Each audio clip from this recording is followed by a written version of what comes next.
Friends, हमारे YouTube channel success अड्डा 91 में फ्रेंड्स बहुत ही महत्वपूर्ण क्वेश्चन है जो कि आने वाली सभी परीक्षाओं के लिए वेरी वेरी इंपॉर्टेंट है। तो फ्रेंड्स बिल्कुल वीडियो को स्किप ना करें, पूरा वीडियो लास्ट तक देखें क्योंकि बहुत ही इंपॉर्टेंट होने वाले हैं ये क्वेश्चन। तो आइए हम शुरू करते हैं। हमारा फर्स्ट क्वेश्चन आपकी स्क्रीन पर है, राइट आंसर गेस करें क्या होगा इसका, राइट आंसर बताएं। क्वेश्चन है हमारा, हेलुसिनेशन इज काज्ड बाई, मिथ्या बोध किसके द्वारा कारित होता है, बताएं क्या होगा इसका, राइट आंसर गेस करें। ऑप्शन आपके स्क्रीन पर है, हेलुसिनेशन इज काज्ड बाई। देखिए आरआरबी स्टाफ नर्स 2015 में पूछा गया क्वेश्चन है, तो गेस करें क्या होगा इसका, राइट आंसर बताएं। हेलुसिनेशन इज काज्ड बाई, तो देखिए ऑप्शन बी यहाँ पे आपका राइट होगा। ये मेंटल इलनेस होती है, ठीक है, ये मानसिक बीमारी होती है। जो हेलुसिनेशन है ये एक मानसिक बीमारी है। ऑप्शन बी यहाँ पे आपका राइट है। हम यहाँ पे एक्सप्लेन देख लेते हैं। मिथ्या बोध अर्थात हेलुसिनेशन या फिर मति भ्रम एक प्रकार का मानसिक रोग है जिसे प्रायः भ्रम या फिर मति भ्रम में बांट देते हैं। भ्रम में ज्ञान है का विषय वस्तु विद्यमान रहता है। भ्रम में ज्ञान है का विषय वस्तु विद्यमान रहता है परंतु वास्तविक रूप दिखाई नहीं पड़ता है, जबकि मति भ्रम में बाहर कुछ नहीं होता है। जो मति भ्रम होता है उसमें बाहर कुछ नहीं दिखाई देता है, लेकिन हम कल्पना को प्रत्यक्ष मान लेते हैं, ठीक है। जो हम कल्पना करते हैं उसी को प्रत्यक्ष मान लेते हैं, ठीक है, उसी को सच्चाई मान लेते हैं जिसकी हम कल्पना करते हैं। मिथ्या बोध में हमें वास्तविक उद्दीपन की अनुपस्थिति में किसी काल्पनिक वस्तु की अनुभूति कर लेते हैं। जब हम मिथ्या बोध में क्या होता है, जैसे हेलुसिनेशन में हम क्या करते हैं कि हमें मतलब वास्तविक उद्दीपन की अनुपस्थिति में किसी काल्पनिक वस्तु की अनुभूति कर लेते हैं। तो हमारा अगला क्वेश्चन है 2 नंबर आपके स्क्रीन पर है, राइट आंसर बताएं क्या होगा इसका, राइट आंसर गेस करें। ऑप्शन आपके स्क्रीन पर है। तो देखिए क्वेश्चन हमारा 2 है, psychoanalytic therapy was developed by, बताएं क्या होगा इसका, राइट आंसर गेस करें। Psychoanalytic therapy was developed by, guess करें। मनोविश्लेषण चिकित्सा किसके द्वारा विकसित की गई थी। देखिए ये भी क्वेश्चन आरआरबी स्टाफ नर्स 2015 में पूछा गया क्वेश्चन है, तो बताएं क्या होगा इसका, राइट आंसर गेस करें। मनोविश्लेषण चिकित्सा किसके द्वारा विकसित की गई थी। तो देखिए आप ये कई बार पढ़ चुके हैं कि सिगमंड फ्रायड के द्वारा विकसित की गई थी। ऑप्शन ए आपका राइट है, ठीक है। मनोविश्लेषण जो चिकित्सा थी ये सिगमंड फ्रायड ने विकसित की थी। अब यहाँ पे हम एक्सप्लेन देख लेते हैं। मनोविश्लेषण चिकित्सा सिगमंड फ्रायड के द्वारा विकसित की गई थी। ये एक ऑस्ट्रियन, ठीक है, ये एक ऑस्ट्रियन तंत्रिका विज्ञानी तथा मनोवैज्ञानिक थे। ये एक ऑस्ट्रियन तंत्रिका विज्ञानी तथा मनोविज्ञानी थे। फ्रायड को आधुनिक मनोवैज्ञानिक का जनक भी माना जाता है। इन्होंने मनोविज्ञान संबंधित कई सारी पुस्तकें भी लिखी हैं, जिनमें इंटरप्रिटेशन ऑफ ड्रीम, जिनमें से interpretation of dream, group psychology and the analysis of the ego, civilization and its discontent प्रमुख है इनकी। जो इनकी जो बुकें इन्होंने लिखी हैं, जो आपके ये वैज्ञानिक थे सिगमंड फ्रायड, ठीक है, जो इनके द्वारा जो पुस्तकें लिखी गई हैं वो पुस्तकें ये हैं आपकी पुस्तकें। इंटरप्रेशन ऑफ ड्रीम्स हो गए जो इनकी एक ये कुछ पुस्तक हो गए, और group psychology and the analysis of the ego, ठीक है, और आपके सिविलाइजेशन एंड इट्स डिसकॉन्टेंट, ठीक है। ये आपकी जो बुकें पूछी भी जा सकती हैं कि जो सिगमंड फ्रायड ने जो मनोविश्लेषण के लिए जो पुस्तकें लिखी हैं, ठीक है, 4 ऑप्शन दे देंगे, इनमें से कोई एक बुक दे देंगे, ठीक है। तो बुकें भी इनकी याद रखें। क्वेश्चन नंबर 3 है आपकी स्क्रीन पर है, राइट आंसर गेस करें क्या होगा इसका, राइट आंसर बताएं। ऑप्शन आपकी स्क्रीन पर है। तो क्वेश्चन है, a patient is convinced that someone is going to harm him, what is he demonstrating. एक मरीज को पक्का विश्वास है कि कोई उसे हानि पहुंचाने जा रहा है। एक मरीज है, एक पेशेंट है, उसको पक्का भरोसा है खुद पर कि उसे कोई हानि पहुंचाने जा रहा है। वह मरीज क्या प्रदर्शित कर रहा है। देखिए पीजीआई स्टाफ नर्स 2015 में पूछा गया क्वेश्चन है, बताएं क्या होगा इसका, राइट आंसर गेस करिए। ऑप्शन आपके स्क्रीन पर है। तो देखिए ऑप्शन बी यहाँ पे आपका राइट होगा, डिल्यूजन ऑफ परसिक्यूशन, ठीक है, delusion of persecution, option B यहाँ पे आपका राइट है। अब यहाँ पे हम एक्सप्लेन देख लेते हैं। डिल्यूजन ऑफ परसिक्यूशन का अर्थ है, इसका मतलब है कि उत्पीड़न का भ्रम, ठीक है। डिल्यूजन ऑफ परसिक्यूशन का जो मतलब होता है वो है उत्पीड़न का भ्रम। यह तब होता है जब आप आश्वस्त हो जाते हैं, मतलब जब आप बीमार रहते हैं, आश्वस्त हो जाते हैं कि कोई आपके साथ दुर्व्यवहार कर रहा है। जब आप आश्वस्त हो जाते हैं कि कोई आपके साथ दुर्व्यवहार कर रहा है तब, या आपके प्रियजन को नुकसान पहुंचाने की योजना बना रहा है। ऐसा तब होता है जब आपके या फिर आपके प्रियजन को नुकसान पहुंचाने की योजना बना रहा है। यह एक अन्य प्रकार का भ्रम या भव्य भ्रम होता है जहां आपको अपनी उपलब्धियों के बारे में पता नहीं चल पाता है। क्वेश्चन नंबर 4 है आपकी स्क्रीन पर, राइट आंसर गेस करें। क्या होगा इसका राइट आंसर बताएं। In the absence of real stimulation the feeling of something is called. Guess करें क्या होगा इसका राइट आंसर। देखिए ये भी आरआरबी स्टॉपना से पूछा गया क्वेश्चन है 2015 में। तो बताएं क्या होगा इसका राइट आंसर। वास्तविक उद्दीपन की अनुपस्थिति में किसी वस्तु की अनुभूति क्या कहलाती है। इन the absence of real stimulation the feeling of something is called. वास्तविक उद्दीपन की अनुपस्थिति में किसी वस्तु की अनुभूति क्या कहलाती है। बताएं क्या होगा इसका राइट आंसर। गेस करें क्या होता है। ऑप्शन डी यहाँ पे आपका राइट है, फॉल्स सेंस। ठीक है, मिथ्या बोध, फॉल्स सेंस। ऑप्शन डी यहाँ पे आपका राइट है। यहाँ पे एक्सप्लेन देख लें।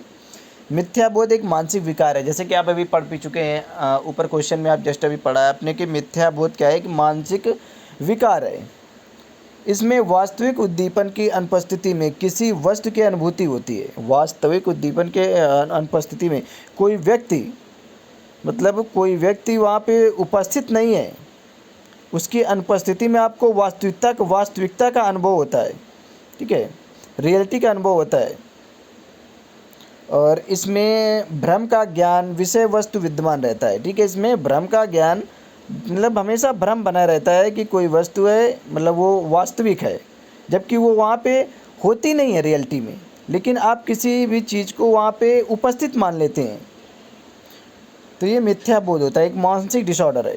ठीक है, परंतु वास्तविक रूप दिखाई नहीं देता है, परंतु उसका वास्तविक रूप से वो दिखाई नहीं देती है। जबकि मति भ्रम में बाहर कुछ नहीं होता है। मति भ्रम में क्या होता है कि बाहर कुछ भी नहीं होता है, लेकिन हम कल्पना कर लेते हैं, हम जिस चीज़ सोच लेते हैं, हम कि प्रत्यक्ष ज्ञान में समझ लेते हैं, हम सोच लेते हैं कि नहीं ये चीज़ वास्तविक है, ये चीज़ है। ठीक है, मतलब किसी भी कोई चीज़ की हम कल्पना कर लेते हैं कि कोई भी चीज़ मेरे पास ही है। जैसे कि अगर आपके पास सेल फ़ोन नहीं है बट आप कल्पना कर लेते हैं कि मेरे पास सेल फ़ोन है, तो ठीक है, तो ये क्या है, मति भ्रम है। क्वेश्चन नंबर 5 है आपकी स्क्रीन पर, राइट आंसर गेस करें। क्या होगा इसका राइट आंसर गेस करें। ऑप्शन आपकी स्क्रीन पर है। Disease affecting memory and cognitive functions is elderly people. बुजुर्ग लोगों में याददाश्त एवं ज्ञान संबंधी कार्यों को प्रभावित करने वाला रोग कौन सा है। बताएं क्या होगा इसका राइट आंसर गेस करें।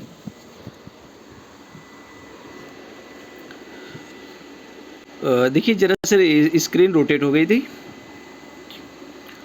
जल्दी से बताएं क्या होगा इसका right answer. Disease affecting memory and cognitive function in elderly people.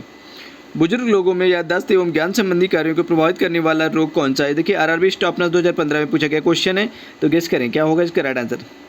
तो देखिए ऑप्शन बी यहाँ पे आपका राइट हो गया, हैरेसमेंट फैलेसी, उत्पीड़न भ्रांति। ऑप्शन बी यहाँ पे आपका राइट है। अब यहाँ पे हम एक्सप्लेन देख लेते हैं कि बुजुर्ग लोगों में याददाश्त एवं ज्ञान संबंधी कार्यों को प्रभावित करने वाला रोग उत्पीड़न भ्रांति है। उत्पीड़न भ्रांति है क्योंकि इसमें भव्यता, उत्पीड़नकारी भ्रम, संदर्भ भ्रम, दूसरों के विचारों और व्यवहार को स्वयं और दैहिक भ्रमों को निर्देशित किया जाता है। क्वेश्चन नंबर यहाँ पे 6 नंबर है, बताएं क्या होगा इसका राइट आंसर गेस करें। क्वेश्चन नंबर 6 आपकी स्क्रीन पर है, राइट आंसर गेस करें क्या होगा इसका राइट आंसर बताएं। देखिए बुलिमिया नर्वोसा आपने पढ़ा होगा, बहुत बार ये क्वेश्चन पढ़ा होगा, तो बताएं क्या होगा इसका right answer. Bulimia nervosa and anorexia nervosa in is which type of disorder. ये किस प्रकार का डिसऑर्डर है, बताएं क्या होगा इसका। जो बुलिमिया नर्वोसा है और एनोरेक्सिया नर्वोसा ये किस प्रकार का डिसऑर्डर है। बुलिमिया नर्वोसा एवं एनोरेक्सिया नर्वोसा किस प्रकार का विकार है, बताएं जल्दी से क्या होगा इसका राइट आंसर। देखिए आरआरबी स्टॉपना 2015 में पूछा गया क्वेश्चन है, तो जल्दी से बताएं क्या होगा। तो आपको सभी को पता होगा क्योंकि आपने बहुत बार ये क्वेश्चन पढ़ा होगा। ये फूड डिसऑर्डर है, ठीक है, फूड डिसऑर्डर है, भोजन का विकार है ये। अब यहाँ पे हम देख लेते हैं एक्सप्लेन। बुलिमिया नर्वोसा एवं एनोरेक्सिया नर्वोसा दोनों ही भोजन के विकार हैं। उनके समान लक्षण हो सकते हैं जैसे कि विकृत शरीर की छवि, हालांकि वे अलग अलग खाद्य संबंधित व्यवहारों की विशेषता भी रखते हैं। उदाहरण के लिए अगर माने कि जो लोग एनोरेक्सिया नर्वोसा से ग्रसित होते हैं वे वजन कम करने के लिए अपने भोजन का सेवन कम कर देते हैं।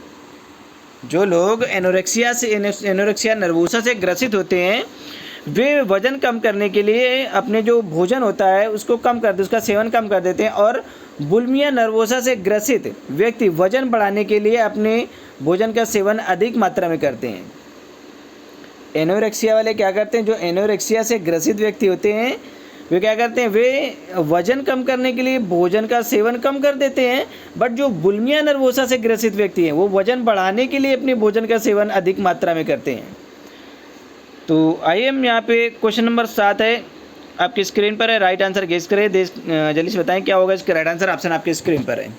The patient says that someone is plotting against me which is an example of false belief. एक रोगी कहता है कि कोई मेरे विरुद्ध साजिश रच रहा है। कोई मेरे विरुद्ध साजिश रच रहा है, यह कौन से मिथ्या विश्वास का उदाहरण है? बताएं क्या होगा इसका right answer. AIIMN nursing exam 2016 में पूछा गया क्वेश्चन है। बताएं क्या होगा इसका राइट आंसर गेस करें। ऑप्शन आपकी स्क्रीन पर है। तो देखिए क्या होगा, ये हैरेसमेंट, उत्पीड़न। ठीक है, ऑप्शन ए आपका राइट है कि एक रोगी कहता है कि कोई मेरे विरुद्ध साजिश रच रहा है, कौन से मिथ्या अर्थात मिथ्या विश्वास का उदाहरण है। तो ऑप्शन ए यहाँ पे आपका राइट है। हम यहाँ पे एक्सप्लेन देख लेते हैं कि रोगी कहता है कि मेरे विरुद्ध साजिश रच रहा है या उत्पीड़न मिथ्या विश्वास का उदाहरण है, जिसे डिल्यूजन ऑफ परसिक्यूशन भी कहा जाता है। ठीक है, आप इसे ऊपर पढ़ भी चुके हैं, डिल्यूजन ऑफ परसिक्यूशन भी कहा जाता है। इस स्थिति में रोगी को लगता है कि उनके साथ गलत व्यवहार हो रहा है या उन्हें कोई नुकसान पहुंचाने की योजना बना रहा है, तो इसे क्या कहा जाएगा, डिल्यूजन ऑफ परसिक्यूशन कहा जाएगा। ठीक है, क्वेश्चन नंबर 8 है, आपकी स्क्रीन पर है, राइट आंसर बताएं क्या होगा इसका राइट आंसर गेस करें। ऑप्शन आपकी स्क्रीन पर है। How do you identify a mentally ill person. बताएं क्या होगा इसका राइट आंसर गेस करें। आप एक मानसिक रूप से बीमार व्यक्ति को कैसे पहचान सकते हैं? बताएं क्या होगा इसका राइट आंसर गेस करें। How do you identify a mentally ill person. देखिए ESIC नर्सिंग ऑर्डरली एग्ज़ाम 2016 में पूछा गया क्वेश्चन है। ये ESIC नर्सिंग एग्ज़ाम में पूछा गया क्वेश्चन है 2016 में, गेस करें। तो देखिए यहाँ पे आपका ऑप्शन बी आपका राइट होगा, एंग्जाइटी एक्सट्रेस, चिंता तनाव। ऑप्शन बी आपका राइट है, एंग्जाइटी एक्सट्रेस। ठीक है, तो यहाँ पे हम एक्सप्लेन देख लेते हैं। मानसिक रोगी की पहचान के लिए मानसिक रोग के लक्षण तथा उस प्रकार के परिस्थितियों और अन्य कारकों के आधार पर भिन्न होते हैं। इसके निम्नलिखित लक्षण भी होते हैं।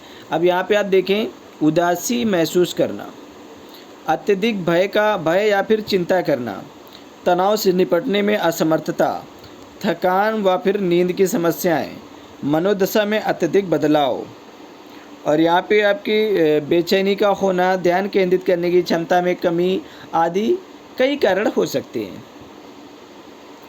क्वेश्चन नंबर 9 है, आपकी स्क्रीन पर है, राइट आंसर बताएं क्या होगा इसका राइट आंसर गेस करें। Modelling is a form of social harming and is called as. बताएं क्या होगा इसका राइट आंसर गेस करें। Modelling is a form of social harming and is called as. मॉडलिंग सामाजिक हानि का एक रूप है और इसे क्या कहा जाता है? बताएं क्या होगा इसका राइट आंसर। देखिए एम्स रायपुर स्टाफ नर्स 2017 में पूछा गया क्वेश्चन है फर्स्ट शिफ्ट में। बताएं क्या होगा इसका राइट आंसर गेस करें। तो देखिए ऑप्शन बी यहाँ पे आपका राइट होगा, operant conditioning. Operant conditioning, option B यहाँ पे आपका राइट है। हम यहाँ पे एक्सप्लेन देख लेते हैं। मॉडलिंग एक मनोवैज्ञानिक शब्द है। मॉडलिंग एक मनोविज्ञान शब्द है जिसका अर्थ होता है दूसरे के कृत्य का दोबारा कृत्य करना, दूसरे के कृत्य को दोबारा कृत्य करना, जिसे सामाजिक अपराधों में इसका प्रयोग करते हैं, जिसमें इसके कि सामाजिक अपराधों में इसका उपयोग करते हैं, अतः ये सामाजिक हानि के रूप में भी जाना जाता है। ऑपरेंट कंडीशनिंग में भी गलती से सीखने की प्रक्रिया का सिद्धांत है, अतः विकल्प बी ही सत्य होगा। ठीक है, क्वेश्चन नंबर 10 है आपकी स्क्रीन पर है। राइट आंसर गेस करें, क्या होगा इसका राइट आंसर बताएं। ऑप्शन आपकी स्क्रीन पर है, बताएं क्या होगा इसका राइट आंसर गेस करें। देखिए क्वेश्चन को अच्छे से पढ़ें, उसके बाद ही आंसर दें, जल्दबाजी बिल्कुल भी ना करें। व्हेन अ पर्सन रिट्रीट और revert, when a person retreat और रिवर्ट टू एन इन्फेंटाइल और childish level of behaviour is called. बताएं क्या होगा इसका राइट आंसर गेस करें। जब किसी व्यक्ति का बर्ताव एक शिशु या फिर बचकाना स्तर तक गिर जाता है। When a person retreat or revert to an infantile or childish level of behavior is called। जब किसी व्यक्ति का जो बर्ताव है एक शिशु या फिर बचकाना स्तर तक गिर जाता है तो इस व्यवहार को क्या कहा जाता है। देखिए आरपीएससी नर्सिंग ट्यूटर एग्जाम 2009 में पूछा गया क्वेश्चन है, तो गेस करें क्या होगा इसका राइट आंसर। तो इसे रिग्रेशन कहा जाएगा। ऑप्शन सी यहाँ पे आपका राइट है, इसे रिग्रेशन कहा जाएगा। अब यहाँ पे हम देख लेते हैं एक्सप्लेन। जब कोई व्यक्ति अपने बचपन की हरकतों या व्यवहार को वापस लाने लगता है, वह वापस करने लगता है। जब कोई व्यक्ति अपनी बचकाना हरकतें करने लगता है, बचकानी हरकतें करने लगता है, बच्चों जैसी हरकतें करता है, ठीक है, या व्यवहार को वापस करने लगता है या अपने बचपन में वापस लौट जाता है, तो इस क्रिया को प्रतिगमन अर्थात रिग्रेशन कहा जाता है। क्वेश्चन नंबर 11 है आपकी स्क्रीन पर है। राइट आंसर बताएं क्या होगा इसका राइट आंसर गेस करें। ऑप्शन आपके स्क्रीन पर है। Which one of the following is a technique of behavioural therapy. निम्नलिखित में से कौन सी व्यवहारिक चिकित्सा की एक तकनीकी है। देखिए डीएसएसबी स्टॉप नर्सिंग एग्जाम 2019 में पूछा गया क्वेश्चन है, तो बताएं क्या होगा इसका राइट आंसर गेस करें। ऑप्शन आपकी स्क्रीन पर है। Which one of the following is a technique of behavioural therapy. तो देखिए ऑप्शन यहाँ पे डी आपका राइट है, एवर्जन थेरेपी, अवतरण चिकित्सा। ऑप्शन डी यहाँ पे आपका राइट है। अब यहाँ पे हम एक्सप्लेन देख लेते हैं। एवर्जन थेरेपी व्यवहार थेरेपी की एक तकनीक है। एवर्जन जो थेरेपी है ये व्यवहार थेरेपी की एक तकनीकी है। यह एवर्जन थेरेपी एक प्रकार की व्यवहार थेरेपी है जिसमें से बेचैनी के साथ अवांछित व्यवहार को दोहराना शामिल है। एवर्जन थेरेपी एक प्रकार का काउंटर कंडीशनिंग उपचार है जिसमें किसी भी व्यक्ति को किसी ऐसी चीज़ से उजागर करने से काम करता है जिससे वे डरते हैं। क्वेश्चन नंबर 12 है आपकी स्क्रीन पर है। राइट आंसर बताएं क्या होगा इसका राइट आंसर गेस करें। क्वेश्चन को पढ़ें उसके बाद ही आंसर दें, बिल्कुल भी जल्दबाजी नहीं करें। देखिए बिल्कुल सिंपल क्वेश्चन है। Fear of closed spaces is called.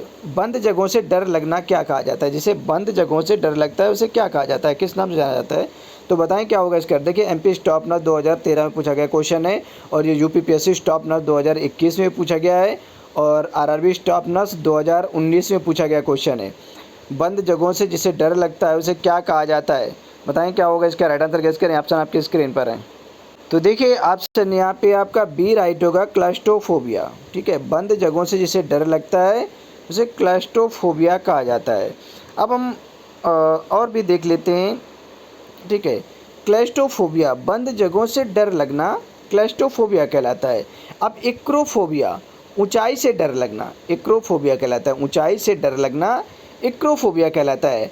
एरेक्नोफोबिया मकड़ी से अत्यधिक डर लगना, जो मकड़ी होती है, स्पाइडर होती है, उससे अत्यधिक डर लगना एरेक्नोफोबिया कहलाता है। अब यहाँ पे ऑटोफोबिया या मोनोफोबिया अकेले होने का डर, ऑटोफोबिया या फिर मोनोफोबिया अकेले होने का जो डर है इसे ऑटोफोबिया या फिर मोनोफोबिया कहा जाता है।